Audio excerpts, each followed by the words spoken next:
ചാവുകരയുടെ മോചനത്തിനായി ചോര ചിന്തിയ കുഞ്ഞുങ്ങളുടെ ഓർമ്മയിൽ അനന്തൻ നിന്ന് ജ്വലിച്ചു. അയാൾ മുമ്പോട്ട് കുതിച്ചു. പാറയിന്മേൽ കുന്തിച്ചിരിക്കുന്ന കാലം മൂപ്പനെ പൊക്കിയെടുത്തു. പുഴുത്തു ചാവുന്ന അമ്പുവിന്റെ സ്മരണയിൽ അനന്തന്റെ കൈകൾ കാലം മൂപ്പന്റെ കഴുത്തിലമർന്നു. അയാൾ തന്റെ കൈകളിൽ കിടന്ന് പിടയ്ക്കുന്ന ദൈവത്തെ ഇരുൾമലയുടെ പിറകിലെ അഗാധമായ പാറക്കൂട്ടങ്ങളിലേക്ക് വീശിയെറിഞ്ഞു. മനുഷ്യാവബോധത്തെ ഗാഢമായി സ്പർശിക്കുന്ന ഉജ്ജ്വലമായ നോവലാണ് എം മുകുന്ദന്റെ രാവും പകലും. വായനയിലും പുനർവായനകളിലും കൂടുതൽ അർത്ഥതലങ്ങൾ കൈവരുന്ന ഈ നോവൽ ആദ്യം പുറത്തിറങ്ങിയത് 1982 4 പതിറ്റാണ്ട് മുമ്പ്. ആ പുസ്തകത്തിൽ മുകുന്ദന്റെ യൗവന തീക്ഷ്ണകാലം കോരി നിറച്ച തീക്കനലുകൾ ഇന്നും എരിഞ്ഞു പുകയുന്നുണ്ട്. നദി കടന്നെത്തിയ പരദേശിയായ കാലം മൂപ്പൻ ചാവുകരയുടെ കടിഞ്ഞാൺ കയ്യിലെന്തുന്നു.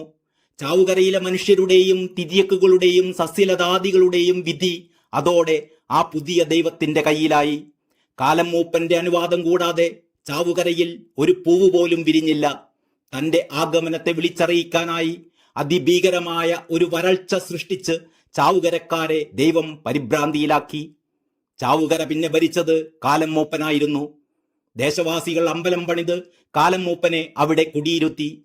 നദിയും ദേശവും വയലുകളും മലകളും മലിനമാക്കി കാലം മൂപ്പൻ തിമിർക്കെ ഒരവതാരം അനിവാര്യമാവുകയാണ്. തിന്മയെ നിഗ്രഹിച്ച് നന്മ നടപ്പിലാക്കാൻ ഒരു പുതിയ അവതാരം. ആരാവും ആ ദൗത്യമേറ്റെടുക്കാൻ മുന്നോട്ടു വരിക? കാലം മൂപ്പനിൽ നിന്ന് ചാവുകരക്കാരെ രക്ഷിക്കാൻ വേണ്ടിയാണ് വിഷവൃക്ഷങ്ങൾ കാവൽക്കാരായ ഇരുൾമലയുടെ ഉച്ചിയിലേക്ക് ഒരു ദിവസം അനന്തൻ കടന്നു ചെല്ലുന്നത്. ഇതുവരെ ആരും നഗ്നനേത്രങ്ങൾ കൊണ്ട് കണ്ടിട്ടില്ലാത്ത ദൈവത്തെ അനന്തൻ കണ്ടു. ചാവുകരയുടെ മോചനത്തിനായി ചോര ചിന്തിയ കുഞ്ഞുങ്ങളുടെ ഓർമ്മയിൽ അനന്തൻ നിന്ന് ജ്വലിച്ചു. കേരള ലിറ്ററേച്ചർ വേദിയിൽ പിണറായി സർക്കാരിനെതിരെ MT നടത്തിയ വിമർശനത്തെ പിന്തുണച്ചുകൊണ്ട് അധികാരധാർഷ്ട്യത്തിന്റെ കഥകൾ ആവർത്തിച്ച എം മുകുന്ദന്റെ ആ പഴയ നോവലിനെ കുറിച്ചാണ് ജി ശക്തിധരന്റെ ഏറ്റവും പുതിയ ഫേസ്ബുക്ക് പോസ്റ്റ്. ഇത്തരത്തിലുള്ള ഒരു കൃതി ഈ കാലത്ത് പുറത്തിറങ്ങിയാൽ കേരളത്തിൽ ജീവിക്കാൻ കഴിഞ്ഞെന്നു വരില്ല എന്നാണ് ശക്തിധരൻ ഈ കുറിപ്പിൽ പറയുന്നത്. അതിങ്ങനെയാണ്: 4 പതിറ്റാണ്ടിലേറെ പഴക്കമുള്ള എം മുകുന്ദന്റെ രാവും പകലും എന്ന വിഖ്യാത നോവൽ രാഷ്ട്രീയ ചേരിമാറ്റങ്ങൾക്കിടയിൽ അദ്ദേഹം തന്നെ കൈയൊഴിഞ്ഞതാണ് എന്ന സത്യം ഇന്നധികമാരും ഓർക്കാനിടയില്ല. എങ്കിലും പലരും ആൽബർട്ട് കാമുവിന്റെ പ്ലാഗിനോട് താരതമ്യം ചെയ്തിട്ടുള്ള ഈ കൃതി ഇന്നൊരാവർത്തിയെങ്കിലും വായിക്കുന്നത് നന്നായിരിക്കും. എന്റെ യൗവനകാലത്ത് പുച്ഛത്തോടെയായിരുന്നു എം മുകുന്ദന്റെ ഈ നോവൽ താൻ വായിച്ചിരുന്നത് എന്ന് തുറന്നു പറയാൻ തെല്ലും മടിയില്ല. ഇതിന്റെ ഇതിവൃത്തം ശ്രേഷ്ഠ സാഹിത്യകാരന്മാർക്കിടയിൽ ചർച്ചയ്ക്കിടയായിട്ടുണ്ടെങ്കിലും പാർട്ടിയുടെ സ്വാധീനം കാരണം തമസ്കരിക്കപ്പെടുകയായിരുന്നു.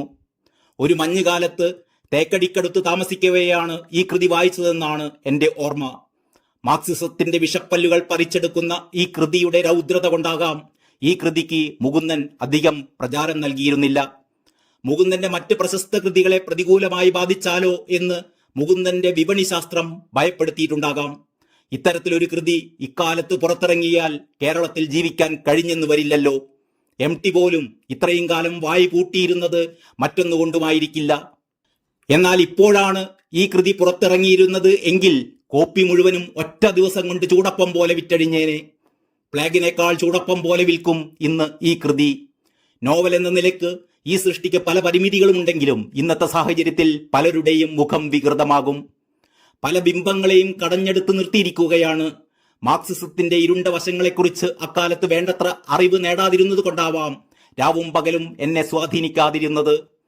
എം മുകുന്ദന്റെ കാലം മൂപ്പൻ പ്രസാദിച്ചാൽ ചാവുകരയ്ക്ക് മോചനം കിട്ടുമെന്ന് പ്രചരിപ്പിച്ചിരുന്ന ചാവുകരയിലെ സർവഗുണ സമ്പന്നനായ യുവാവ് ആരാണെന്നും സർവശക്തനായ കാലം മൂപ്പൻ നോവലിൽ ആരെ പ്രതിനിധീകരിക്കുന്നു എന്നും കൂടുതൽ വിവരിക്കേണ്ടതില്ലല്ലോ.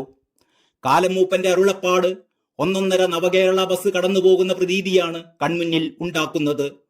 കാലം മൂപ്പൻ ആക്രോശിക്കുന്നു: അനന്ത, എനിക്ക് ദാഹിക്കുന്നു, എനിക്ക് രക്തം വേണം. രക്തം ആവശ്യപ്പെടുമ്പോൾ അനന്തൻ ചോദിക്കുന്നു: ദേവ, ആരുടെ ചോര? പിന്നെ കാണുന്നത് കുഞ്ഞുങ്ങളുടെ നീണ്ട ബലികളാണ്.